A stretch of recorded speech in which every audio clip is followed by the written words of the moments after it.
দোষ শুধরানোর জায়গা মাহফিল না, আলেমের ভেতরকার ছোট মোটো বিষয়গুলো প্রকাশ করা মাহফিল না। আমাদের মুরব্বী নাই, আমাদের অভিভাবক নাই, আমরা অভিভাবক শূন্য এখনো হই নাই। আলহামদুলিল্লাহ, তুমি সব মুরব্বী ধোলাই করে করে পরিষ্কার করে ফেলছো ময়দান। এখন উম্মত যাবে কার কাছে? সবাইকে বিতর্কিত করলে উম্মত যাবে কার কাছে? উম্মতকে আলেম থেকে বিচ্ছিন্ন করা এটা একটা গভীর চক্রান্ত, মানুষের সামনে আলেমের সমালোচনা। আমি এই ময়দানে কাউকে তেলাইয়া তেলাইয়া কথা বলার জন্য নামি নেই। আমার আকাবির আসলাফ আক্রান্ত হবে, আমার শ্রোতা নষ্ট হবে, আমার সমর্থক নষ্ট হবে, আমার ভক্তবৃন্দ নষ্ট হবে, ফেসবুকে কেউ আমার গালাগালি করবে, এই জন্য আমি তেলায় তেলায় কথা বলবো। আর সমাজে ওলামাদের সব দোষটাই নাই না মানুষের সামনে প্রকাশ করব, ওই শিক্ষা বড়দের কাছ থেকে আমরা পাই নাই। আমাদের আকাবির আসলাফকে ঢেকে রাখাই আমাদের কাজ। বলে নিজেদের গুলা গোপন করেন, গোপন না।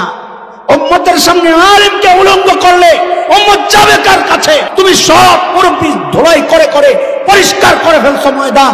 এখন উম্মত যাবে কার কাছে? সবাইকে বিতর্কিত করলে উম্মত যাবে কার কাছে? উম্মতকে আলেম থেকে বিচ্ছিন্ন করা এটা একটা গভীর চক্রান্ত, মানুষের সামনে আলেমের সমালোচনা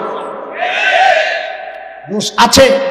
আমরা ওমা উবাররিউ নাফসি ইন্নান নাফসা লাআম্মারাতুম বিসু, আমরা সাধু না, আমাদের দোষ আছে, কিন্তু দোষ শুধরানোর জন্য জায়গাও আছে।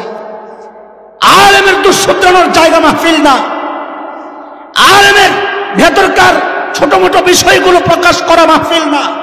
আমাদের মুরব্বী নাই, আমাদের অভিভাবক নাই, আমরা অভিভাবক শূন্য এখনো হই নাই। আলহামদুলিল্লাহ, আমাদেরকে শুধরানোর জন্য জায়গা আছে।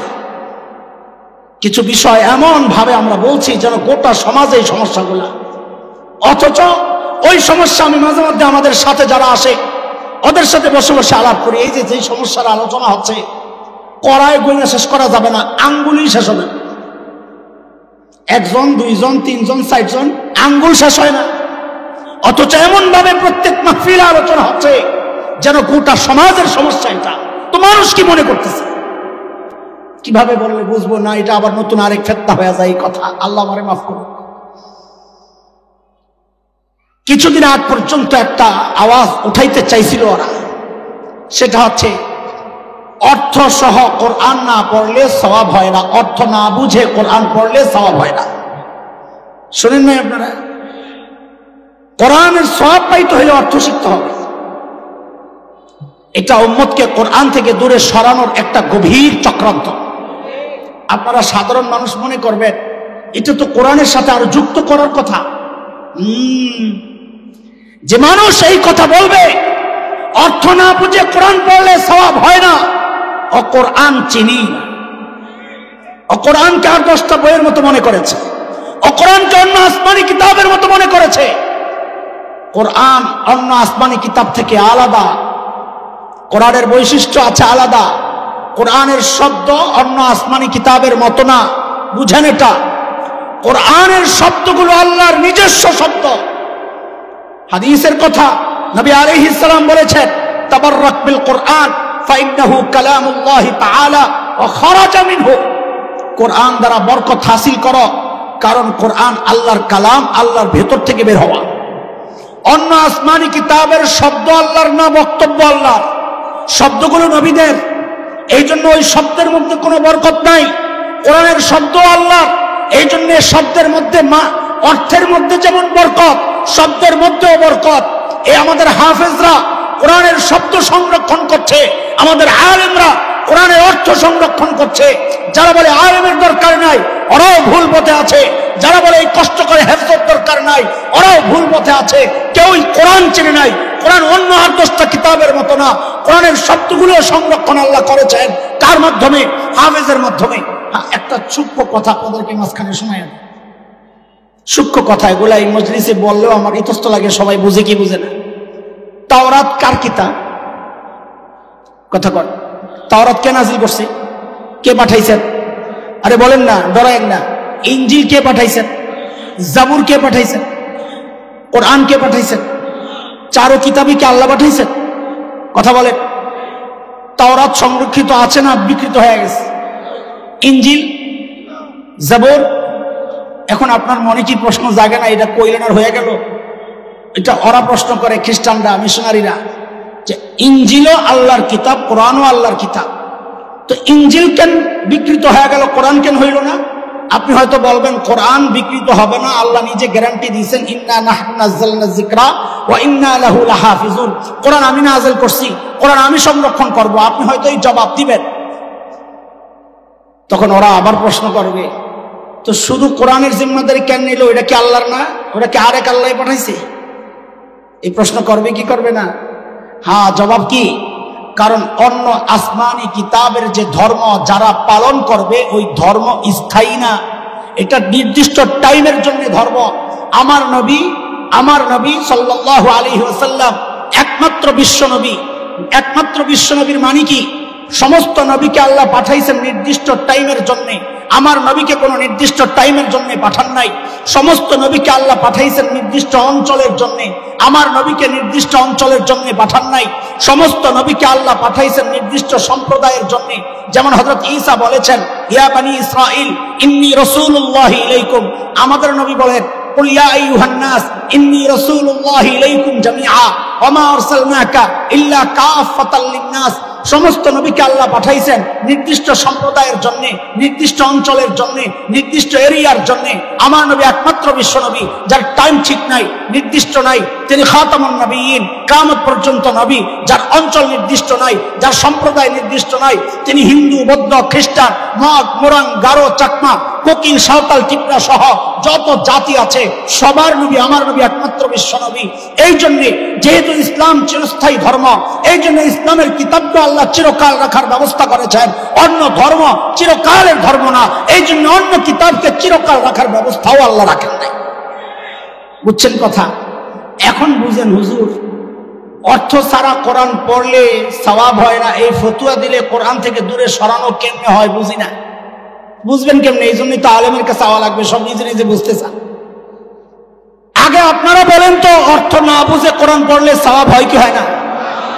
হয়। আগে এটা বিশ্বাসটা পুরা পোক্তা করেন, হয় না? হয় না? হয়। ওলামাদের কাছে দলিলের অভাব নাই, আপনি দলিলের পেছনে ছুটেন না, আলেমের কাছে আসেন। দলিল ছাড়া আলেম কেন কথা বলবে? আমি ছোট্ট একটা দলিল দেই আপনাদের বুঝার জন্য। নবী আলাইহিস সালাম বলেন, মান ক্বারা হারফাম মিন কিতাবিল্লাহ ফালাহুল হাসানাহ ওয়াল হাসানাতু বিআশরি আমসালিহা। আল্লাহর নবী বলেন, কেউ যদি কোরআনের একটা অক্ষর পড়ে, আল্লাহ তাআলা তার আমলনামায় 10টা নেকি লিখে দেন। সুবহানাল্লাহ। অক্ষর একটা, নেকি কয়টা? সবাই বলেন, অক্ষর একটা, নেকি কয়টা? আবার বলেন, অক্ষর একটা, নেকি কয়টা? এই হাদিসে নবী আলাইহিস সালাম বলেন, আমি বলছি না আলিফ লাম মিম একটা অক্ষর, আমি বলি আলিফ এক অক্ষর, লাম এক অক্ষর, মিম এক অক্ষর। এবার হাদিসের ব্যাখ্যা আপনারা দিবেন। বলেন, আলিফ পড়লে কয় নেকি? লাম পড়লে? মিম পড়লে? আমি একসাথে বলি, আলিফ লাম মিম, কয় নেকি? জোরে জোরে কয় নেকি? ও আলিফ লাম মিম পড়লে 30টি কি হয়? এই হাদিস থেকে বুঝছেন আপনারা? এখন ওদেরকে জিজ্ঞেস করেন, যারা বলে অর্থ না বুঝলে সওয়াব হয় না, ওদেরকে বলেন, ও ভাই, হাদিস থেকে তো বুঝলাম আলিফ লাম মিম পড়লে 30 নেকি হয়, তাহলে অর্থ ছাড়া যদি পড়লে সওয়াব না হয়, নিশ্চয়ই আলিফ লাম মিমের অর্থ আছে, নাহলে সওয়াবের উপর। কথা কর না? ওদেরকে জিজ্ঞেস করেন অর্থ না কম, ও কি অর্থ বলবে? ওর বাপ দাদা 14 গোষ্ঠীও তো অর্থ বলতে পারবে না। কেন? কারণ দুনিয়ার শ্রেষ্ঠ শ্রেষ্ঠ মুফাসসিররা এই জায়গায় এসে আত্মসমর্পণ করে কি বলেছেন? তাফসীর কিতাব খুলে দেখেন, তারা বলেছেন আল্লাহু আ'লামু বিমুরাদিহি বিযালিক।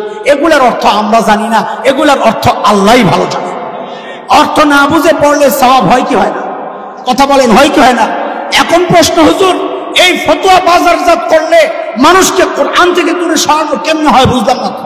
হ্যাঁ বুঝেন, বুঝাইতেই তো আসছে। আমি একটা প্রশ্ন করব, যারা আলেম না তারা হাত উঠায়েন না। এখানে সূরা কাউসার কে কে জানেন? হাত উঠান তো। আলেম না যে সে উঠাবে, শুধু আলেমরা উঠায়েন না। ইন্না আতাইনা কাল কাউসার জানেন এমন কারা কারা আছেন? হ্যাঁ, যারা জানেন হাত উঠান।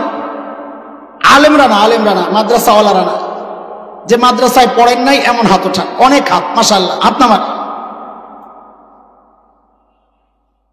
200-400 তো হইব না, ধরে নিলাম 200, যেখানে আলেম না কিন্তু সূরা কাউসার জানে। আচ্ছা, সূরা কাউসারের মধ্যে একটা শব্দ আছে আবতার, ইন্না শানিআকা হুয়াল আবতার। বলেন আবতারের অর্থ এই, এখানে যারা আলেম না এর মধ্যে একজনে বলেন, কে জানেন? একজন পাওয়া গেছে। আর কয়জন পাওয়া গেছে? এই তোমরা দেখো না, আমি তো সৌদি না দূরে। 1 জন, 2 জন, 3 জন, 4 জন, 5 জন। বলেন, সর্বপ্রথম হাত উঠাইছেন, বলেন আবতারের কি অর্থ? এটা ভাব অর্থ, শাব্দিক অর্থ। সাবাস, আমার মাশাআল্লাহ। তাহলে আমরা 200 লোকের মধ্যে কয়জন পাইলাম? 6 জন। তো 6 জন হইলে 200 লোকের মধ্যে 6 জন হইলে কত পার্সেন্ট হইল? 3%।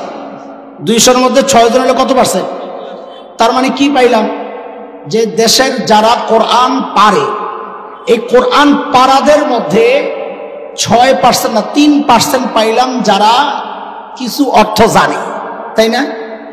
তাইলে সারা দেশের মধ্যে যদি জরিপ চালান, কয়জন কোরআন পড়তে পারবে জানা আছে আপনাদের? আহা, আফসোস লাগে এগুলো বললে, তাই আমাদের উপর আসা, আমি আর বলছি না। যারা কোরআন পড়তে পারে তাদের মধ্যে 3%, ধরলাম 5% মানুষ। কারণ এখানে যারা আসছে তারা তো দিনদার। অনেক মানুষ পাওয়া যাবে ছোটবেলায় কোরআন পড়ছে, এখন দিন মানে না, তারা মাহফিলে আসে নাই, তারাও সূরা কাউসার জানে। তাকে জিজ্ঞেস করলে সে আবতারের অর্থ জানবে না। তাইলে 5% মানুষ কোরআনের অর্থ জানে না কিন্তু পড়তে পারে। যদি এই ফতুয়া বাজারজাত করা যায় যে কোরআন অর্থ ছাড়া পড়লে সওয়াব হয় না, তাইলে 95% মানুষ চিন্তা করবে, তাইলে আর কষ্ট করে কোরআন পড়ে লাভ কি? অর্থ না জানলে যদি সওয়াব না হয়, তাইলে 95% মানুষ কোরআন তিলাওয়াত করা ছাড়ে।